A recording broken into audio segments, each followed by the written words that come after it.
en premier, Monsieur Bois. Est-ce que vous utilisez la méditation dans votre travail comme un outil ou... Oui, enfin, en tout cas, je l'utilise pour moi-même depuis de très nombreuses années. Alors évidemment, ça reste de l'ordre du privé. Je n'en parle pratiquement jamais. D'ailleurs, tout simplement parce que je travaille dans un laboratoire de recherche, je suis dans une université, et le fait de dire sa passion tout simplement pour la méditation, c'est-à-dire des temps quotidiens que je me consacre à moi-même, il est clair que cette méditation m'aide beaucoup à m'intérioriser et à écouter les manifestations, les contenus de vécu générés par cette méditation. Alors il s'agit d'un entraînement. Et lorsque je forme, puisque mon métier est de former des gens, j'introduis toujours la méditation. Comme vous l'avez compris, le travail qui est proposé est un travail qui est proposé d'abord et avant tout sur le corps, ou plus précisément à l'intérieur du corps. Et la méditation développe les sens perceptifs, et cela permet donc aux étudiants de sentir dans le corps de leurs patients ce qu'ils arrivent à sentir dans leur propre corps. Et il s'agit là donc d'un entraînement, mais d'un entraînement à savoir écouter l'intériorité du corps. Et pour cela, il faut être soi-même capable de s'écouter et d'entendre les contenus de vécu subtils qui traversent le corps. Ensuite, la qualité du toucher qui est proposée, c'est en quelque sorte, nécessite un état méditatif de la part du praticien. Bien sûr, il applique un geste technique, un savoir-faire.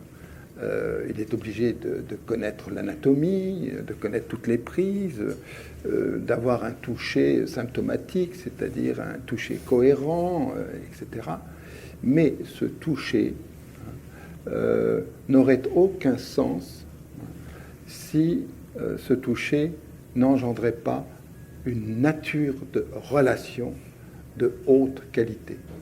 Le Tony avait déjà repéré cela, puisque le Tony parlait du toucher et du contact. Le toucher, c'est en quelque sorte toucher les contours physiques, et le contact, c'est introduire une relation profonde au cœur de son toucher.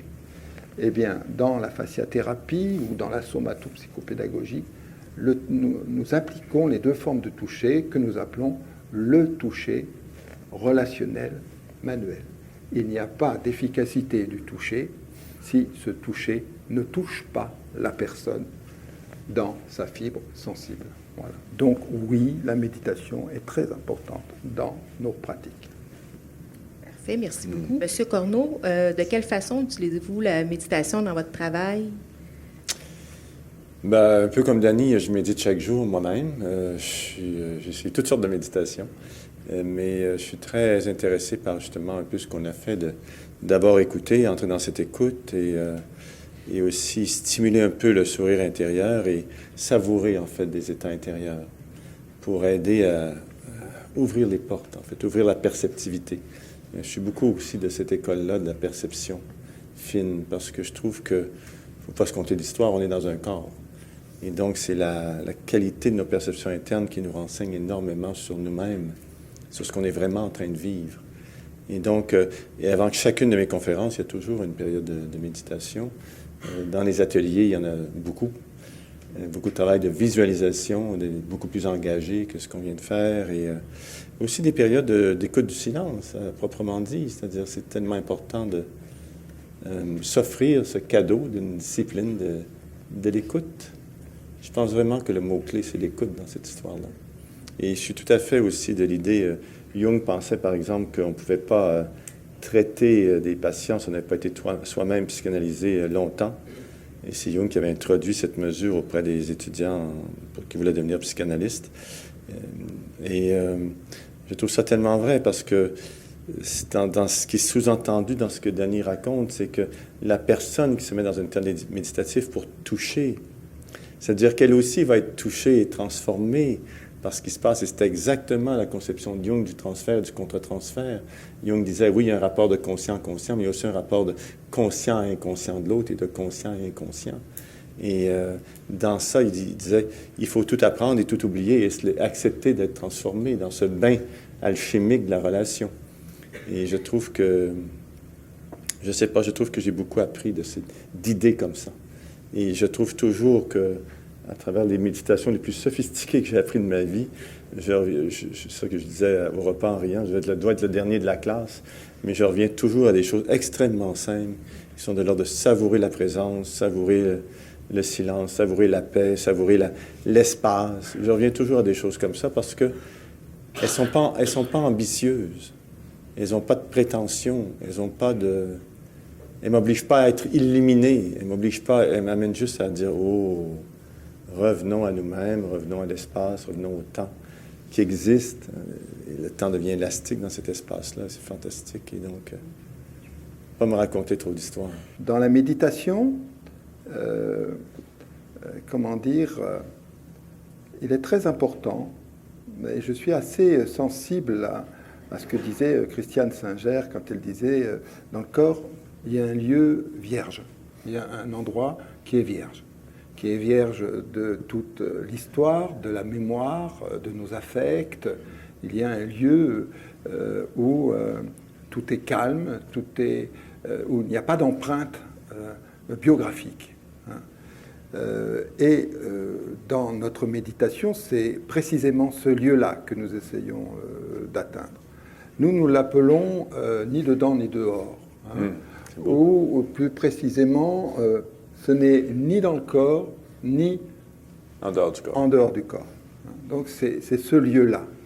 Et il se trouve que les gens qui font cette expérience de ce lieu perçoivent une animation interne extrêmement lente, qui est très globalisante, c'est-à-dire qui ne se limite pas au contour physique du corps, mais se trouve beaucoup plus global. Et donc, à partir de là, on peut décrire ce mouvement-là.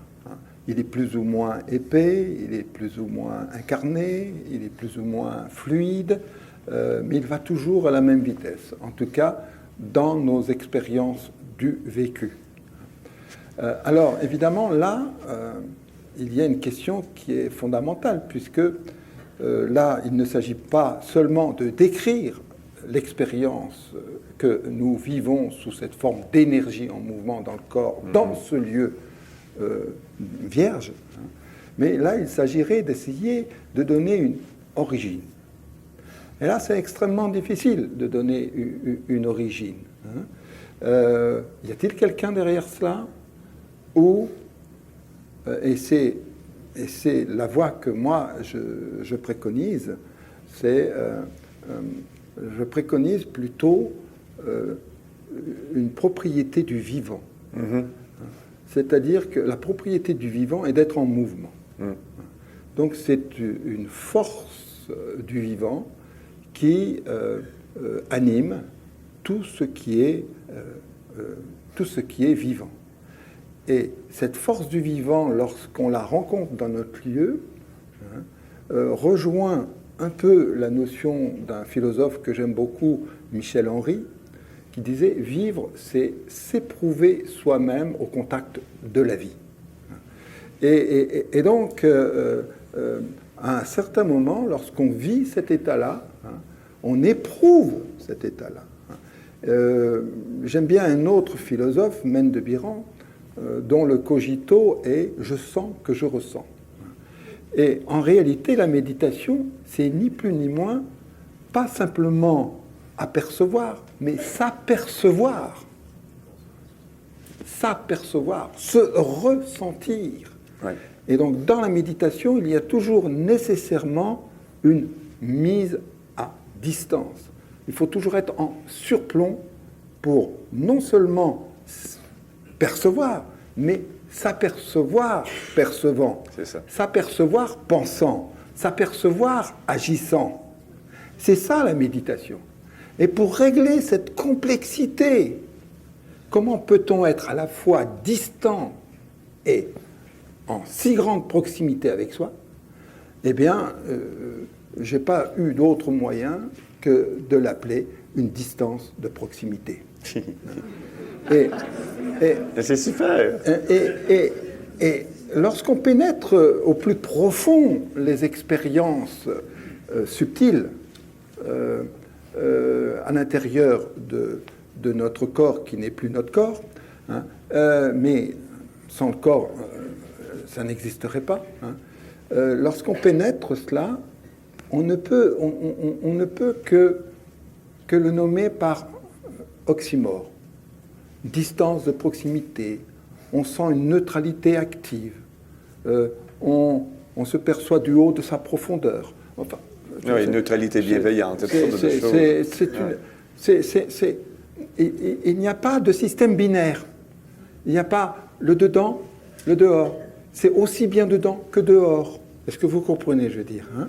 Et là-dedans, on retrouve le chiasme en phénoménologie de Merleau-Ponty, hein, qui est un concept qui plaide pour une non-opposition des contraires. Les contraires se potentialisent et ne s'inhibent pas. Hein.